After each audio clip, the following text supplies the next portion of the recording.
Artur Meçallari, ekspert sigurie, komentoi në Balkan Talks mbi deklaratat që presidenti Trump ka bërë ndaj Kosovës dhe Serbisë, për të cilat ai e quan veten një ndërmjetësues dhe parandalues i konflikteve të mundshme ndaj dy vendeve. Meçallari thekson se Serbia ka kapacitetet për kërcënime ndaj Kosovës, por nuk mund të kalojë në akte veprimi. Sipas tij, Kosova ka mbrojtje të fortë dhe si rrjedhoi, Serbisë do t'i duhet të përballet dhe me Amerikën nëse kryen veprime lufte. Mendoi se Serbia sot ka kapacitete dhe ka për qëllim për të kryer një luftë konvencionale. Kërcënime jo konvencional e ka bërë dhe në të kaluarën, mund të përmendet rasti i Banjskës që ishte agresion, goditje e kanaleve të ujit.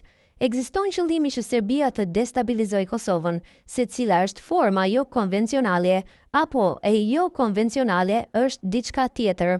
Serbia sot e ka të pothuajse të pamundur pasi siguria e Kosovës garantohet nga KFOR-i. Nëse Serbia kryen një akt lufte kundër Kosovës, Amerika është automatikisht në luftë me Serbinë, për shkak se garancia është KFOR që është pjesë e NATO-s, tha eksperti Meçallari. Kosova dhe Shqipëria muajin e kaluar morën pjesë në stërvitjen Defender Europe 25, zhvilluar në Shqipëri në udhëheqjen e Komandës Evropiane të SBA-s dhe bashkëpunimit të ngushtë me NATO-n dhe vendet aleate. I pyetur nëse NATO po ndihmon Shqipërinë e Kosovën për sfidat e mundshme në një mjedis gjithnjë dhe më të tensionuar, eksperti i sigurisë Dritan Goxhaj mohoni gjë të tillë. Sipas tij, nuk ndodh kjo për shkak se NATO ende nuk e ka kuptuar që kemi hyrë në luftën e një gjenerate të re. Jo, NATO nuk po ndihmon as pak në këtë. Kjo për faktin se NATO vetë akoma duket se nuk e ka kuptuar që kemi hyrë në luftën e një gjenerate të re dhe duhet jo vetëm ndryshim strukturor, por edhe prioritete të tjera.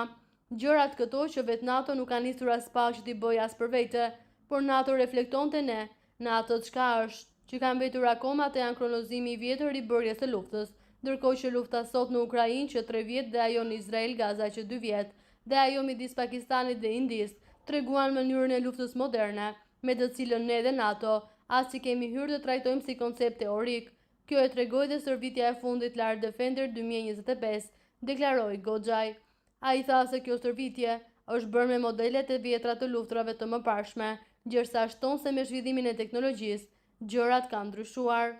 Po ashtu ai thotë se nuk ka avancime në drejtimet e teknologjisë, ndërsa zbulon se Serbia ka krijuar njësi të veçanta për përdorim të dronit të vogël. Ndërkohë të ne si në Kosovë dhe në Shqipëri nuk kemi as pak avancim në këto drejtime. As krijimi i njësive të veçanta të dronëve dhe të operimit të tyre, as në shtimet të artillerisë dhe kundër ajrorit. Sot edhe tek ju edhe tek ne mburren me një 3 a 4 dronë të mëdhenj të blerë në Turqi, që realisht nuk vlen asgjë për një luftë të ardhshme, ndërsa në Ukrainë po bën nami droni i vogël që njihet si FPV. Serbia për shembull ka krijuar njësi të veçanta për përdorimin e tyre pothuajse në të gjitha njësitë e saj bazë, në nivel batalioni dhe brigade, si dhe jo vetëm ka blerë 20.000 dronë kamikaz, por tashmë ka vite që edhe ka filluar prodhimi në disa madhësive deri në 4 deri në 5 kg. Ne nuk kemi asgjë të tillë, ka deklaruar Goxhaj. Ai kërkon që NATO të mendojë dhe të përgatitet për realitet të ri luftarak. Prandaj mendoi se NATO duhet të fillojë të mendojë dhe të përgatitet për këtë realitet të ri luftarak, dhe normale që po e bëri për veten në atë moment, e ka bërë edhe për ne, pasi ne nuk kemi jashtë doktinës së NATO-s, ka përfunduar eksperti.